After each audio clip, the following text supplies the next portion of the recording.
So following on from my guitar video about when I go to record thinking about rhythm and dynamics, I'm going to show you how I would approach this on the bass, because they are very different creatures. Now, it's still the same two things for me. It's about getting rhythm and getting dynamics. Now, how do I get rhythm and dynamics out of a bass that's running through a compressor? Well, the answer is the length of the notes makes a huge difference, especially with bass, to the dynamics. So what I had with the guitar was this. I had a drum rhythm with with a bass line. And that sort of thing. Now I'm going to mute the bass, and this time I'm going to put a keyboard on so that I can play the bass to that. So something sort of rhythmic, sort of Rhodes chords.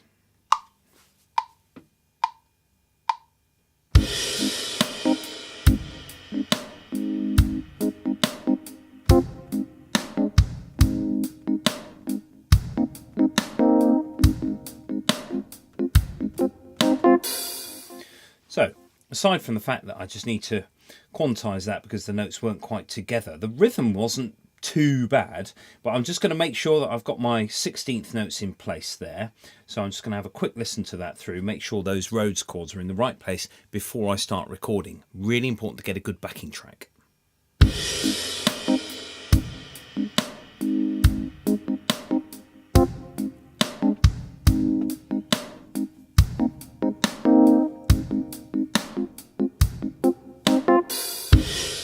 That'll do me.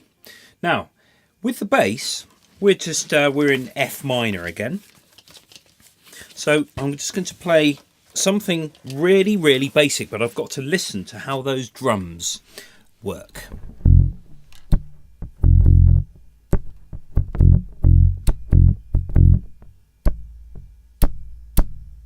Notice those sounds. I'm putting those in as some sort of rhythmic sort of stop, rhythmic sort of security.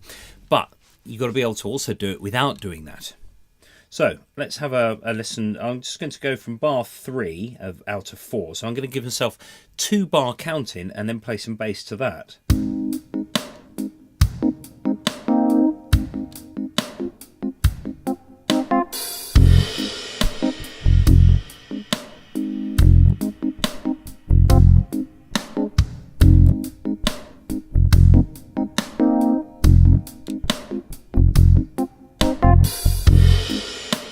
I'm on one note only, and somebody says, well, that's easy.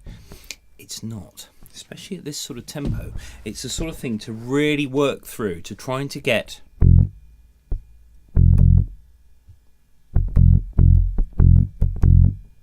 now. I'm also muting this using my left hand, or I could just go.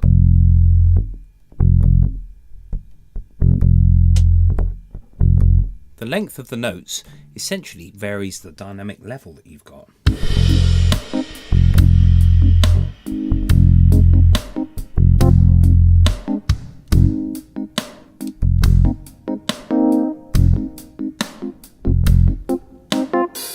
I must admit I prefer the second half, where you've got gaps, you've got all those silences. They're the magic bits in music, it's the silences between all the stuff. Like drums, if you're playing the bass and you put in a little fill or something, you've got to be very careful that you don't rush it.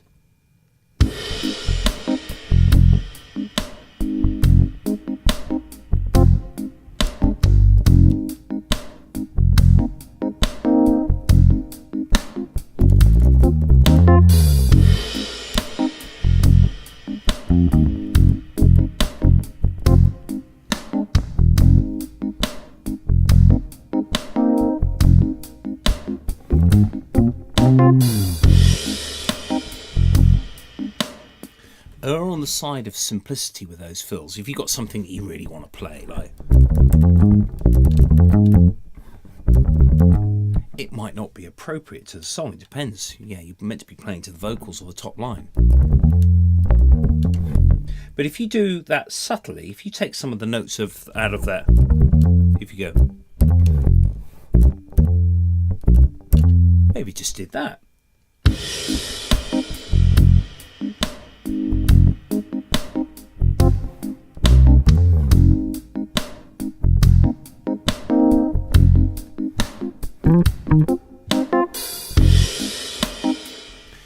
get away also with playing something where you maybe not playing anything for a beat or so. Boom. Play half that amount.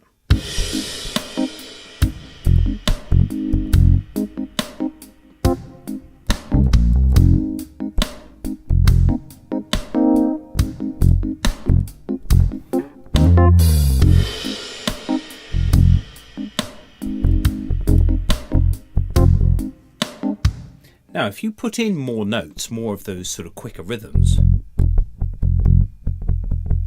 you can play ghost notes. The listener already knows, well, they might not know that as an F, but they can go, that is that note. No need to reinforce it.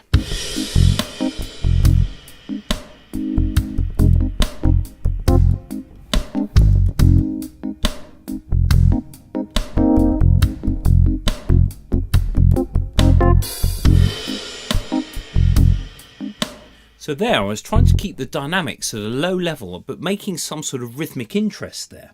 Now you can play. If I play constant eighth notes, I've changed the complete complexion of that, and that could be your chorus, for example. So if I just play something simple for the third bar, and then go into chorus.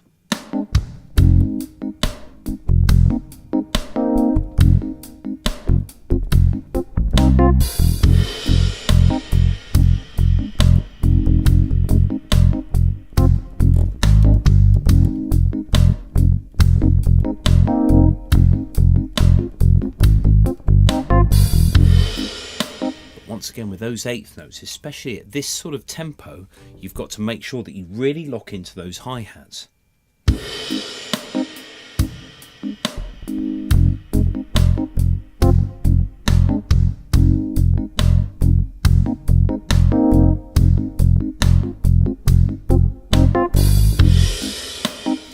That's hard.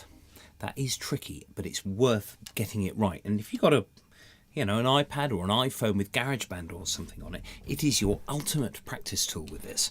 So if I was going to play lots of offbeat stuff, this is a bit like playing the drums when you're playing the bass. Bass, snare, bass, bass, snare, bass.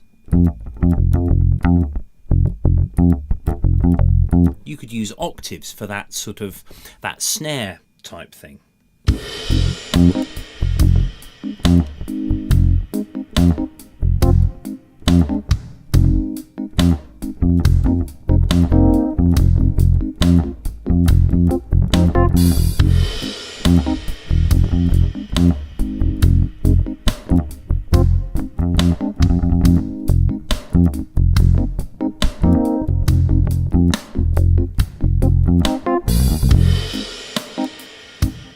That was too much. It's all right just occasionally if you did it. Just a little fill occasionally. It marks out your sections of 4s and 8 bars and things, and it just makes it more natural to listen to and to play as well. So that low F, just that low F on its own, just on the beat and then with some semiquavers in it, is enough.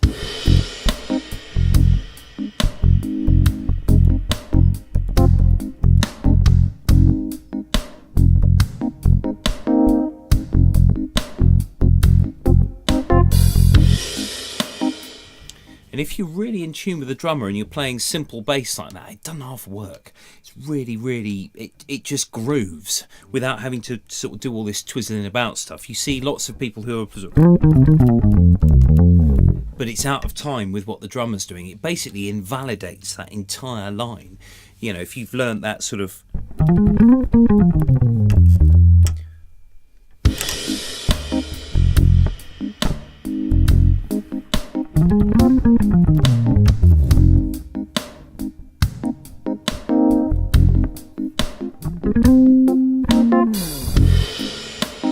Just simplify it. That's all. You're saying, oh yes, there's a little bass fill there, but it's not getting in the way, and it's not rhythmically inaccurate. So with bass, this one's got flat wound strings on it, which is why it sounds so sort of dull and middle. middly. I love it. What you can also do is you can jam a sock under here, just underneath the bridge here.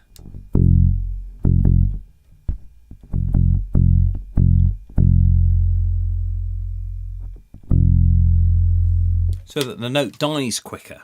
You could do that if you want something even more bitty. You can sort of get a really sort of punchy sound, but it's not there for very long.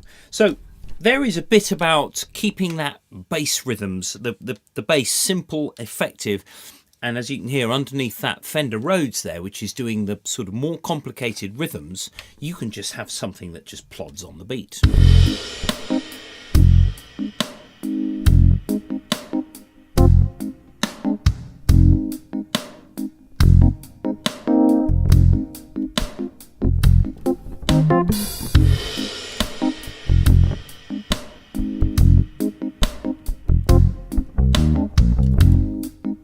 Helps if you sort of nod like that as well.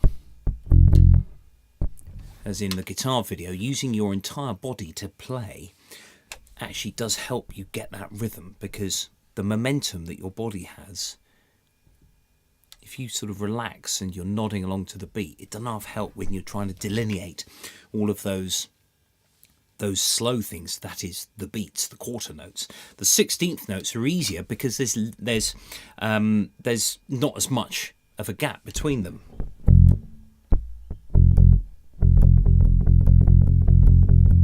Although getting those even is another thing altogether, and that's a very good thing to practice as well when you've got your drums here and you're just going.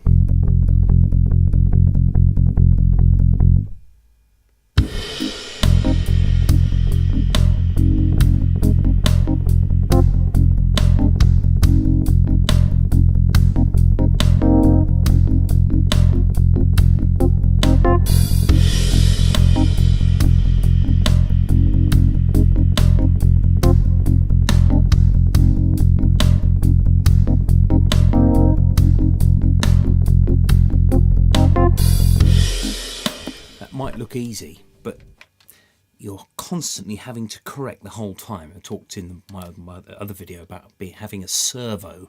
A servo is basically like a feedback loop. So a CD player, it'll spin the disc round and it'll be playing, but there'll be a constant, somebody will be saying, oh, how far, are you going too fast or too slow? And if they're too fast, and then it's basically a loop of corrections. It's like learning how to ride a bike when you're doing that and you're trying to correct for, balance. It's the same sort of thing. We have a servo that works all the time.